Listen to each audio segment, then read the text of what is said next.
Hello guys.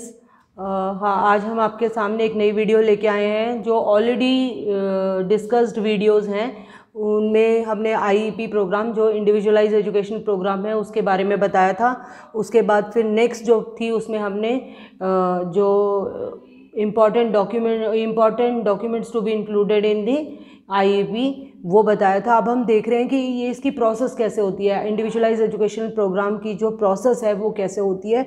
तो इसके 5 important phases हैं। पहला फेज़ जो है वो टू गैदर इन्फॉर्मेशन, जिसमें हम उस बच्चे के विषय में बहुत सारी जानकारी प्राप्त करते हैं। दूसरी जो प्रोसेस है उसमें टू सेट द डायरेक्शंस, कि जिन लोगों ने उसके लिए काम कर रहे हैं उनको डायरेक्शन देने का काम करते हैं सेकेंड फेज़ में। थर्ड में to develop the IP, proper हम डेवलपमेंट करते हैं, आईपी इंडिविजुअल एजुकेशनल प्रोग्राम को डेवलप करते हैं। फोर्थ पार्ट में टू इम्प्लीमेंट द आईपी, उस जो हमने डेवलप कर लिया है इंडिविजुअल एजुकेशन प्रोग्राम उसको हम इम्प्लीमेंट करके देखते हैं। और उसके बाद फिर जब लास्ट स्टेप जो है वो है उसको रिव्यू और अपडेट करते हैं।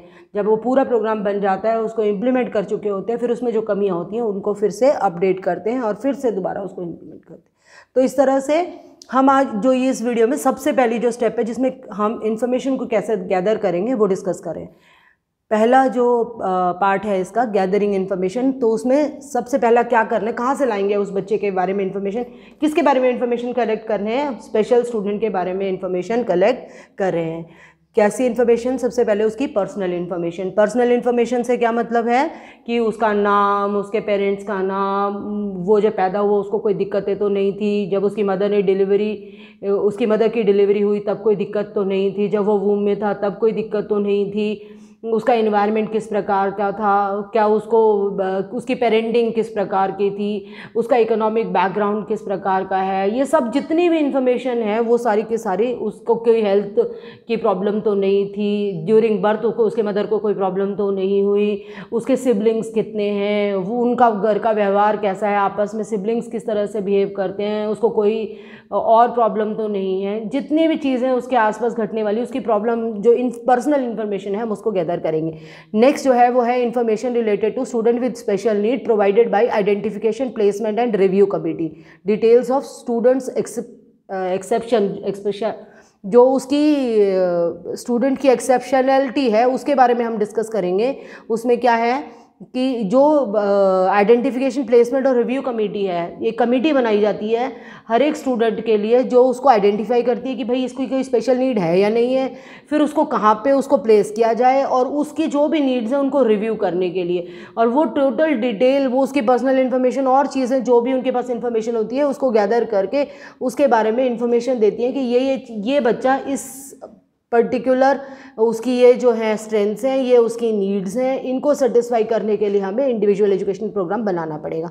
फिर रेलिवेंट असेसमेंट डाटा, जो भी उन्होंने असेस किया उसका डाटा भी जो उन्होंने बनाया है वो भी हम देखेंगे।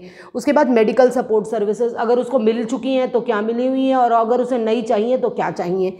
स्टूडेंट्स लर्निंग स्ट्रेंथ, उसकी स्ट्रेंथ क्या क्या है स्टूडेंट की। उसके बाद information about accommodation to be provided and equipment etcetera to be provided. Accommodation यानी जो भी ऑलरेडी एग्जिस्टिंग क्लासरूम में जो भी चीज़ें चल रही हैं या जो भी उसको एजुकेशनल फैसिलिटीज़ प्रोवाइड की जा रही हैं, या क्लासरूम में उसके साथ जो करिकुलम में जो भी चेंजेस लाने की ज़रूरत है उनको हम क्या कह रहे हैं, उसकी नीड के अनुसार उसे हम कह रहे हैं एकोमोडेट करना, एकोमोडेशन। ठीक है। उसके बाद उसको अगर वो जिस भी प्रकार की उसको डिसेबिलिटी है उसके बारे में उसको किस तरह के इक्विपमेंट्स की ज़रूरत है, क्या हम उसकी किस तरह से हेल्प कर सकते हैं, वो हम इन्फॉर्मेशन गैदर करेंगे। फिर अगली इन्फॉर्मेशन जो हम करेंगे वो है इंडिविजुअलाइज टीचिंग स्ट्रैटेजीज़। अब इंडिविजुअलाइज उस बच्चे को पढ़ाने के लिए किस प्रकार की, क्योंकि हर एक डिसेबिलिटी के लिए अलग तरह से टीचिंग स्ट्रैटेजीज़ बनानी पड़ेंगी। डफ है तो अलग होगी, ब्लाइंड है तो उसके लिए अलग होगी, जिसको मोबिलिटी डिसऑर्डर है उसके लिए अलग होगी, लर्निंग डिसेबिलिटी वालों के लिए अलग होगी, मेंटल रिटार्डेशन वालों के लिए अलग होगी। तो हर तरह के बच्चे के लिए इंडिविजुअलाइज टीचिंग स्ट्रैटेजी बनानी पड़ेगी जब हम इंडिविजुअलाइज एजुकेशन प्लान बना रहे हैं। फिर है students current level of achievement, student का अब जब हमने उसको आइडेंटिफाई किया है तो उसका लेवल ऑफ अचीवमेंट क्या है। उसके बाद language spoken by the students, student ने जो लैंग्वेज बोली वो किस प्रकार की है, उसको कौन सी लैंग्वेज बोलनी आती है, मदर टंग क्या है उसकी, उसको साइन लैंग्वेज का ज्ञान है या नहीं, अगर वो डेफ है, ब्लाइंड है तो क्या वो लैंग्वेज को समझ पा रहा है या नहीं समझ पा रहा, कौन सी लैंग्वेज, क्योंकि लैंग्वेज एक बहुत इम्पॉर्टेंट मेथड है, तरीका है, जिसके द्वारा हम अपने विचारों को दूसरों के सामने लाते हैं और उनके विचारों को समझने की कोशिश करते हैं। तो अगर वो लैंग्वेज ही सही प्रकार से नहीं बोल पा रहा है तो उसको पढ़ाएंगे लिखाएंगे क्या और उसकी नीड्स को कैसे सेटिस्फाई करेंगे। स्टूडेंट्स इनरोलमेंट हिस्ट्री, पहले वो कौन से स्कूल में गया है, वहाँ पर उसकी अटेंडेंस कैसी थी, स्कूल जा पा रहा था नहीं जा पा रहा था, क्या कोई बस की सर्विसेज उसके लिए प्रोवाइडेड थी, ये सारा डिटेल जो है उसके लिए हम जब आईईपी डेवलप करेंगे उससे पहले जो है हम इकट्ठा करेंगे। ये जो पहली स्टेप जो थी वो थी टू गैदर इन्फॉर्मेशन।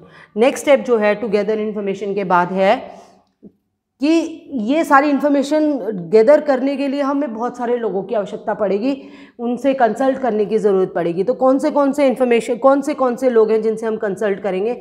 एक तो कंसल्टेंट हो सकता है जो बताएगा कि इसको कुछ दिक्कत है, अगर आप कोई भी काउंसलर हो सकता है सबसे पहले, फिर और कौन है, स्कूल एडमिनिस्ट्रेटर, स्कूल में जहाँ पे पुराने स्कूल में वो पढ़ता था वहाँ का भी, जो नया स्कूल है वहाँ का भी, फिर काउंसलर्स हो सकते हैं, स्पीच लैंग्वेज पैथोलॉजिस्ट होता है। स्पीच लैंग्वेज पैथोलॉजिस्ट क्या करता है कि उसको कम्युनिकेशन डिसऑर्डर है क्या, लैंग्वेज में कोई प्रॉब्लम है क्या उसकी, उसके बारे में वो आपको बताएगा। फिर टीचर असिस्टेंट, जो क्लासरूम में टीचर नॉर्मल टीचर पढ़ा रहा है उसके साथ कोई ना कोई उसको असिस्ट करने के लिए होगा, अगर ऐसे स्पेशल स्टूडेंट क्लासरूम में पढ़ रहे हैं तो वो उस टीचर असिस्टेंट की ज़रूरत हमें पड़ सकती है। ऑक्यूपेशनल थेरेपिस्ट, जो उसको ऑक्यूपेशन जो नॉर्मल उसकी डेली लिविंग स्किल्स हैं उसको सिखाने के लिए, उसकी लाइफ को बेस्ट जीने के लिए जो भी उसको ऑक्यूपेशनल थेरेपिस्ट की कोई फैसिलिटी अगर उसने ली है या उसको चाहिए तो उनको हमको कंसल्ट करना पड़ेगा। फिर साइकोथेरेपिस्ट और मेडिकल प्रोफेशनल, अगर मान लिया किसी को कान में दिक्कत है, आईज़ में दिक्कत है तो उनको ईएनटी स्पेशलिस्ट के पास या ऑप्थेल्मोलॉजिस्ट के पास लेके जाना पड़ेगा।